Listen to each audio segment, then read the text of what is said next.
Alright guys, well, we got to do a service on this brand new, this is a 90-foot, 92-foot HD track lift. This is a CMC track lift.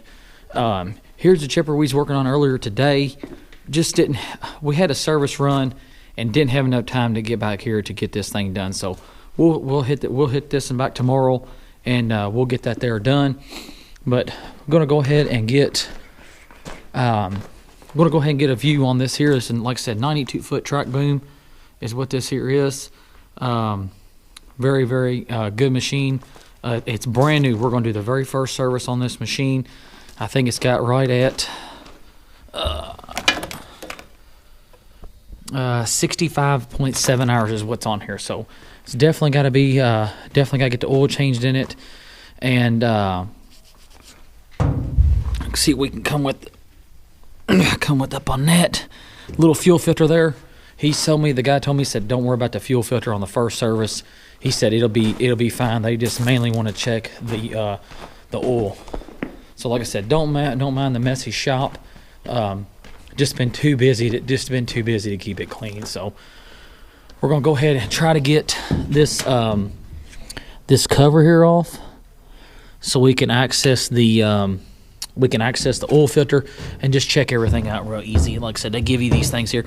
You don't really have to, because the oil filter is get the fuel filter here, and the oil filter should be, the damn oil filter shouldn't have been on this other side over here.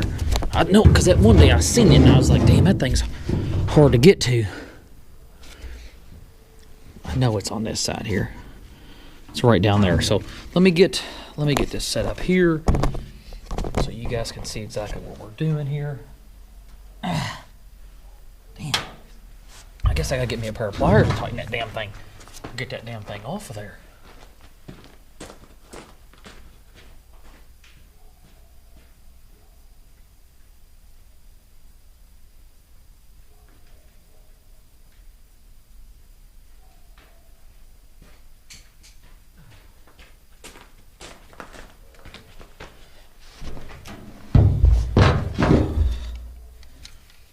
I had to go work on another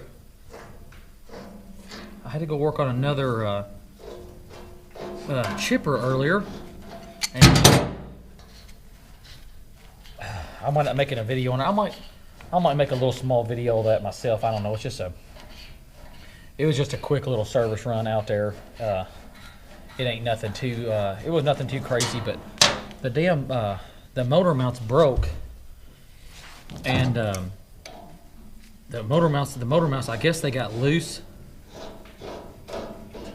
and when they got, and the motor mounts, once they got loose, they wind up breaking the bolts, broke them clean off in the block. So I had to go work on that there, and like I said, I'll make a video on me doing a little simple repair. Just trying to take and get them back up and going for tomorrow, because like I said, the one chipper, they got one chipper, and the one chipper that they got, it's the one chipper that they got, it's the one that wound up being the whole damn engine. So that one right there, I know they would definitely be kind of screwed if that one there went completely down, which I mean, it's basically there.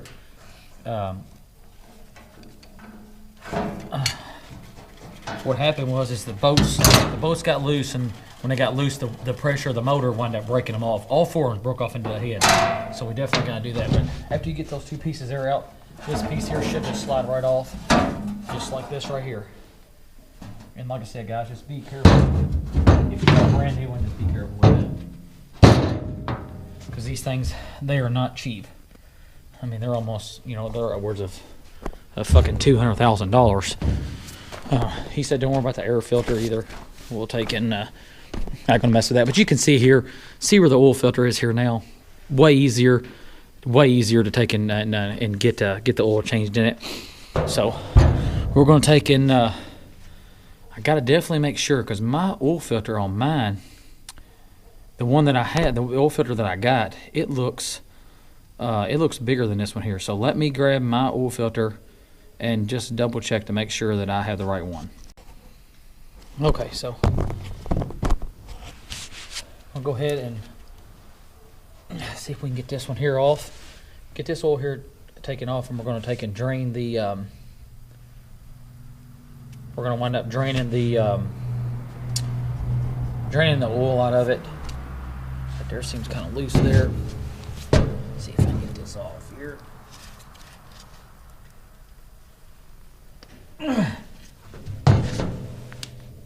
It's probably just got all the paint and stuff in there, so let me get my sockets down here.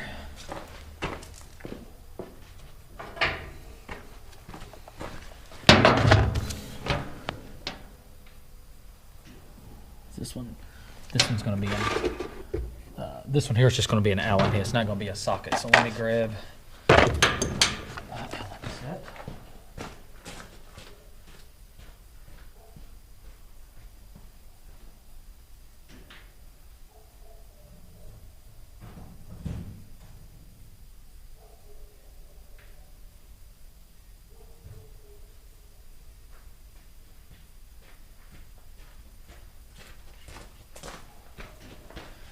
These here are two Allen sets, and they're really good Allen sets anyway. So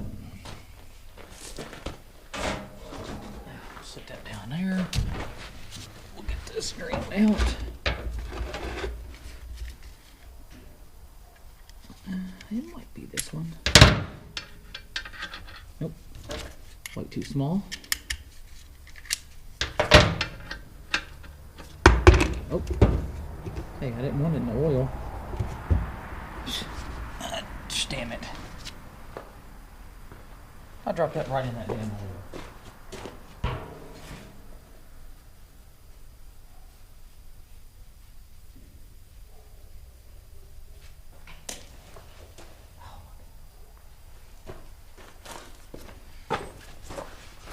Oh, I dropped it right in the oil. So.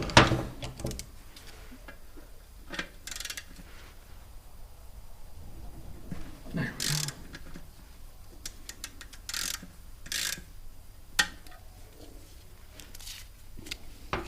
go.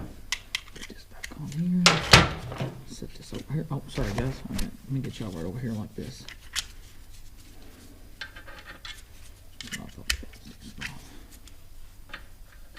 There it is. There it is. And that's a 10mm Allen head.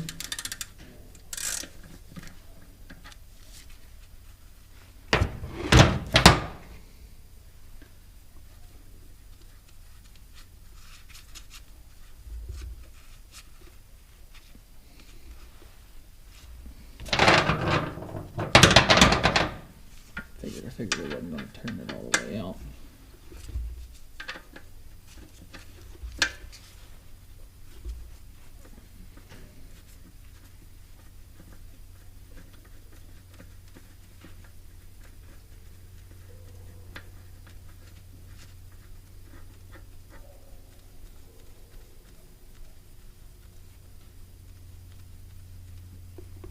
Okay.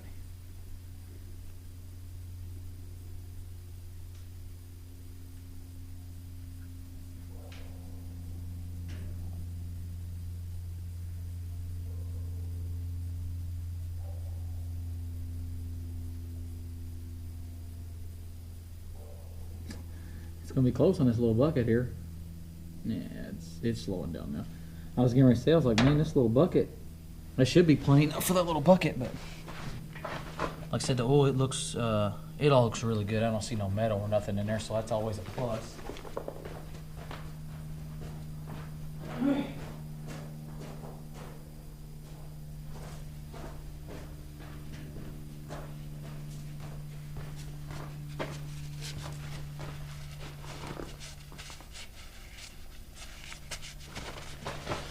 So we're gonna let this here drain out, and I'm gonna go ahead and put the new filter. I'll put the new filter on there, and then we get the new filter on there, and then we'll start taking and we'll start putting some more oil back in this thing.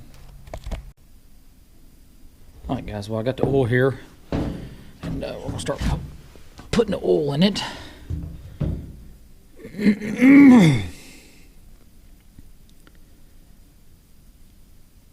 Get it all filled up here. It's almost there.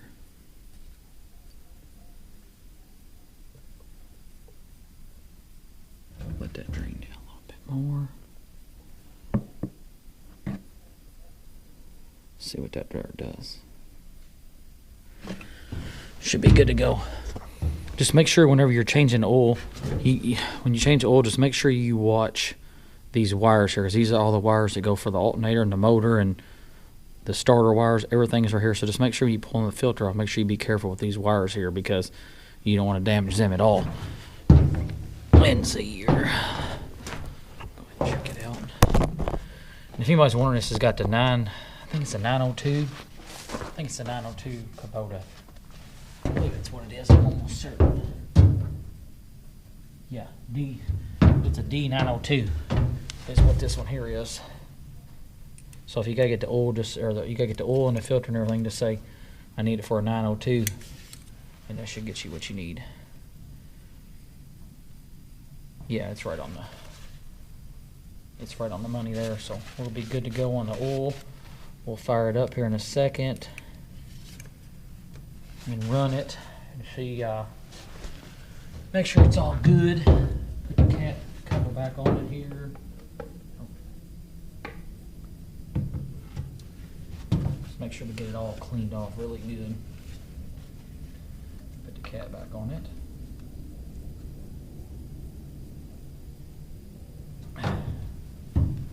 Put the cap on it there.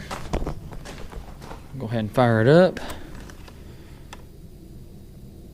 65.7.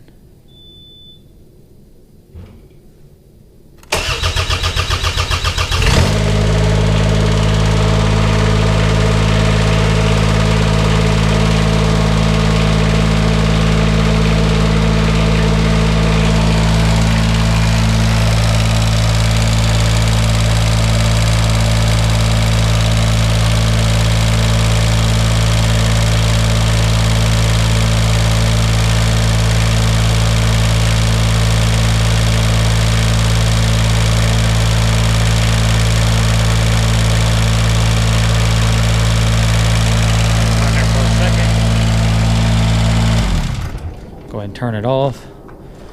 I'll let it sit there for just a second, because I don't even think you can even put oil in it from the top. No, you got the only way you can even put oil in this thing is pull that cover off there. So you definitely got to pull the cover off. So,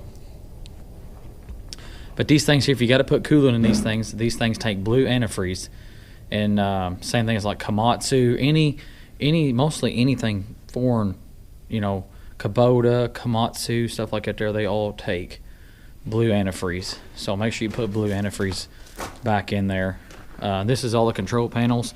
Well, not control panel, this is where your fuses go. This is your extra battery here, and this will be your manual control. The remote's in the truck. I didn't take and have a chance to get that. He didn't say nothing about, when the guy came here to show it to us, he never said nothing about the hydraulic filter. So I'm gonna look at the manual to see on it, because he didn't say nothing about that. So I'm thinking about 250 hours I'm gonna change that hydraulic filter, even if it doesn't say do it in the book. I don't know why, but this looks like it's saying it's high right now, but that there's definitely leaks somehow on them. Usually, you got this right here. Maybe it's I don't know why. I don't think it should be leaking off top. Maybe just got it on an angle or something and got it. Maybe they got it kind of like, at an angle. But this, like I said, it's a 92 pretty sure it's HD 92 HD Arbor Pro, and this come from All Access Equipment. I'm pretty sure that's where all of them come from. There is couple little update things that I am going to do to this. It's the fuel tank. I am definitely going to take the fuel tank, and I'm going to put rubber over the top of this. And the only reason I'm going to put rubber over this, because being in the sun, this thing right here will fade and it will crack over time. And you see how it's got like that bow in it like that there? I definitely don't like how the water can just sit there, and that's eventually going to make a bad spot for that. So we're definitely going to get a piece of rubber over that. And there's another thing also, and I said something to the guy, and he said, no, I ever see anything, but I know how you're always, you're usually always cutting up here, on that side of the bucket, but you can turn this one way or the other. I said something to him about these controls and stuff, and these, these little sensors and everything. I said, I figured, y'all would have like a piece of rubber, going over this here. And he's like, well, I've never had anybody ever say anything about that, but I'm going to come here with these two little, there's a hose here and a hose here, and I'm going to put a piece of rubber over top of this, and then I'm going to split it down the middle to where it kind of overlaps that. And that's just to protect this, because they usually blow it out, but it gets sawdust in here, and I just feel like this needs more protection. As far as if a limb or something like that was to hit it, it would hit one of these or hit one of them right there and break it off. So we're definitely going to take, and I'm going to put a piece of rubber over this for sure. I'm probably going to come up to about right here where these hoses are.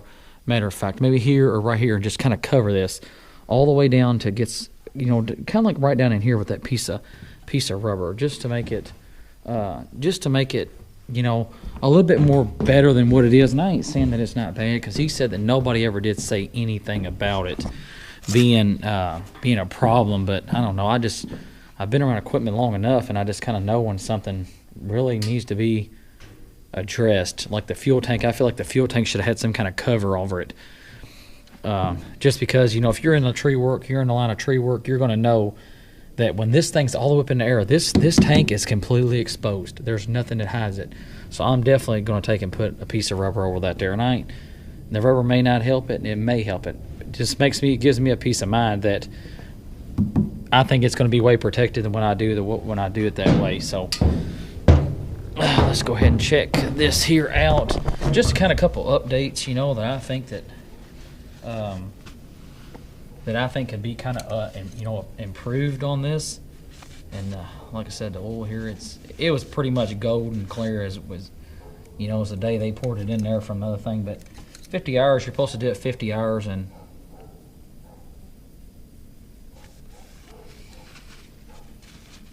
the oil's so it's so golden, so clear, hell, I can't even hardly see it.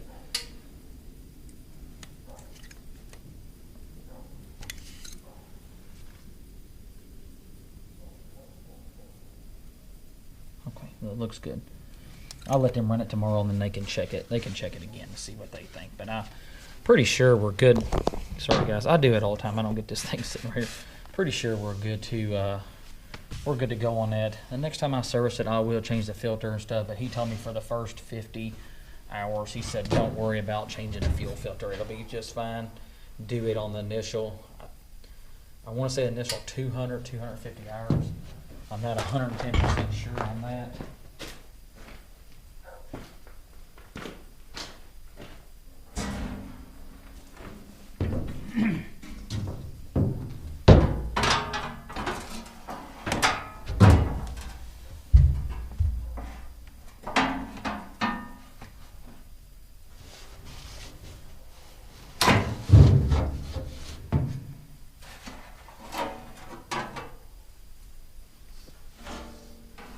It'd probably help if I put it on the right way, right?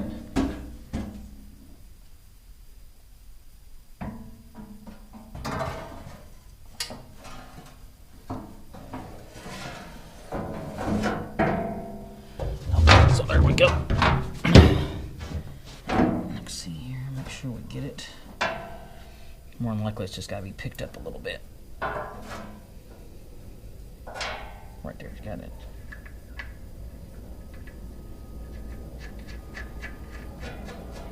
There, just make sure that you guys, when y'all put this back on there, make sure you get it tightened up pretty good, just because it's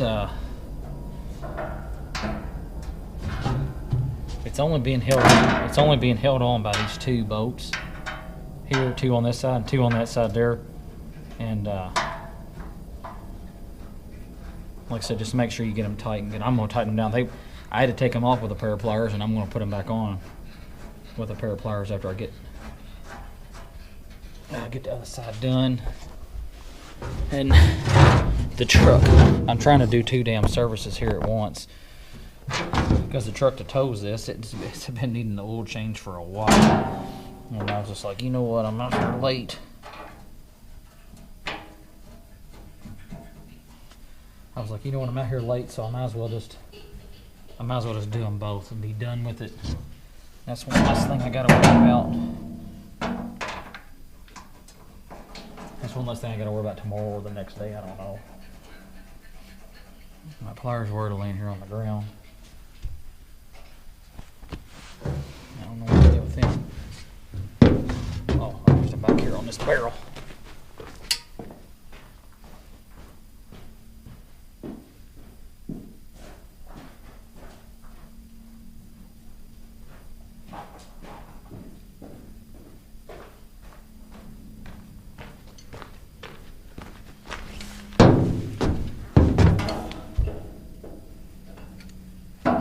Just kind of be easy with the paint here, because I'm sure you can scratch it up.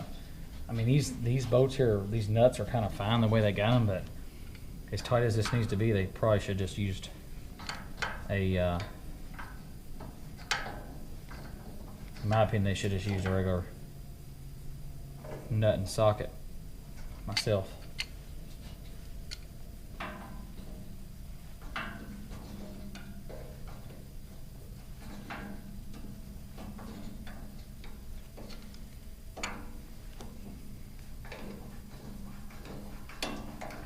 I just feel like you could have. I feel like doing it like this here, kind of, and I think I might do it. I might get rid of these here because I can just see that these, like as it gets cold, I can just kind of see these plastic things here. Trying to get these off, I just feel like they're gonna break. In all honesty, I mean, I could be totally wrong, but I just feel like I just got a feeling that, like I said, they're gonna break. So, alrighty, I think that's got it as far as the first service on. And I'm just gonna make this video here, you know, is like the first service and the, you know, like a review on, you know, I'm just gonna put a review on here as like a mechanic's perspective, or you know, not really like a mechanic's perspective. I'm just gonna put an overview on the machine as what I see it. Don't get me wrong, it is a nice machine. It really works good. It can get some tight spots and, you know, a lot of dead trees out there, like, you know, now it's really nice to have this piece of equipment. So like I said, that's my review on it, and this is the first service. So I just want to do a first service on this track lift and do, you know, kind of review on some things that I think would probably help out the machine and the longevity. If you're going to buy one of these and you plan on keeping it for a long time, like we plan on keeping this for a long time, so them couple little things there I think will be, you know, cost effective in the long run. I think it'll kind of help us out and keep us from, you know, having a breakdown later on down the road. So thanks again, guys.